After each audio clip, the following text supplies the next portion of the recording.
Hello, Jeff here on Life with my Filipino wife here in Ormoc City, Leyte, the Philippines. It's a hot day today, about 92 degrees in the shade. We just got some rain. It's only lasted long enough to bring the humidity up. So today I'm going to talk about things that I don't like in the Philippines. And don't get me wrong, I love living in the Philippines, but there's always things that you have to deal with that you're not used to. You're not accustomed to dealing with these things. Life is just different here, and I've learned to adjust to these things, mostly. Mostly. And you might hear in the background my little helper, Maria Isabel Withers, and she is 8 months old. And she likes to talk to Daddy, and Mama is gone, so I'm taking care of her. So the first thing I'll tell you that I still don't like in the Philippines, it's very risky, is driving. Now, I've learned to be more patient with people because the way it is here, nobody really gets any driving training. Probably about 50% of the people on the road don't even have a license. And the people that do, they've learned to drive from other people who didn't get any training. So my rule here is everybody has the right of way and nobody has the right of way. So when you come to a four-way stop, nobody's going to stop really. I mean, some people do. Mostly they just kind of roll into the stop and weave through each other and they get it wrong. So it'll drive you crazy because people just pull out in front of you here. They'll pull out in front of you on the highway. You're coming up on them and they'll go real slow. They flash their lights at you, and you don't know if it means, hey, come on by, or I'm turning, and I'm going to turn in front of you. So we don't have any traffic lights here in Ormoc City. Not one. A city of about 250,000 people. We do have some stop signs, but nobody knows where they are or what they mean. So that's the deal. Driving is risky. Lots of motorcycles. You can be passed by a motorcycle, one on the left, one on the right, both at the same time. I've had big dump trucks just pull out in front of me. I had to lock up the brakes. Things like that. So driving is not fun, and even people here will tell you it's dangerous. So that's the main thing. Driving is my biggest problem here. The second, probably the biggest problem, would be the language barrier. People tell you, oh, they all speak English in the Philippines. Well, no, they don't. My wife speaks English, but I don't understand her about half the time. That's the biggest cause of consternation in our marriage, is communication.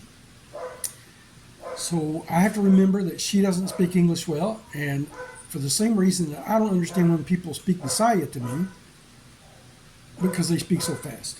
So I have to slow down and say the words that I want to say to her slowly sometimes. And sometimes I remember I'm using some Kentucky lingo that she doesn't understand. So language barrier, people here study English in school, but most of them don't speak very well. And even in the news lately, the problem with that is even the teachers that are certified to teach English are not qualified. So they're trying to improve it, but it's just a big problem. Now, there are lots of people, educated people, college educated people, lawyers, doctors, engineers that speak English very well. When you go to the bank, people will speak English. But when you go to the market, not so much. The tricycle drivers, some do, most don't. So when I speak Bisaya. I don't understand the spoken Bisaya very well because everybody wants to speak English with me. So I don't get enough practice. And but I do speak, and everybody's delighted to hear me speak Bisaya. So that's the second. Those are the two biggest things I would say that give me problems here in the Philippines. And if you're coming, you're just going to have to live with that. Food choices, like at the grocery store, those are kind of limited. Some things in restaurants that you can't get. So some things I've learned to cook on. I can buy some chuck roast and make my own chuck roast, mashed potatoes and gravy, biscuits and gravy, coleslaw, cheeseburgers. I learned how to make dill pickles because I like dill pickles on my cheeseburgers. Can't buy them at the store. So I'm gonna make another video about all that. But that's one of the limits. And then also, I don't know if I've got it on here in a separate place, but restaurant food. You don't have a lot of good pizza. Ormoc is a small town, so they don't have a lot of American-style restaurants. You got McDonald's, you got Kenny Rogers Roasters, and Shakey's Pizza. That's it. Shakey's is an American brand. So you don't have a lot of restaurant food choices here. Mostly Filipino food at restaurants. You can get a cheeseburger at McDonald's that tastes like McDonald's in America. And I like that. That's fine with me. The big fast food chain here in the Philippines is called Jollibee. Bigger than McDonald's. And they also have cheeseburgers, but they're not that great. They have fried chicken, which is really good. They serve spaghetti, which is okay. But have a lot of limitations. No Mexican food, no Chinese food. They have a place called Chowking, but it's not really Chinese food. Not good pizza. No Thai food or anything like that. Like the variety you have in America, even in a small town. Sometimes I have trouble dealing with the embassy in Manila, mostly with Social Security problems. Last September, let me back up. I took early retirement, so I have my Social Security. I have a little boy, 3 years old, and he receives a dependent benefit. And we are required by law to have separate accounts, which is a good thing. So he'd been getting his check for a while, and last September, it went to my account, which is not right. And it did make it more difficult to keep our money separate. I try to do that.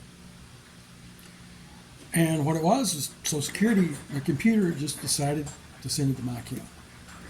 So it took me 6 months to get that fixed. I sent 3 requests, and just little things like that. It took me a year to get his Social Security number. I'm having the same problem now with my little girl. I have an 8-month-old girl. You can't really call them. You used to be able to call them when I first came here. Now they have limits from Tuesday and Thursday, 8 to 11. That's the only time they take phone calls. And I can understand. They're taking care of more than just the Philippines. Their work covers Thailand and Vietnam and some other countries. So they have a heavy workload. But that's kind of a big problem here. Heat waves. Right now we're having a heat wave. From April till about June, July. They close the schools a different time than we do in America because of this heat wave. And it goes away. And most of the time it's around 80 to 85. Right now, last week it was 98 in the shade. And inside our house was 94. We don't have aircon. Actually, probably 96.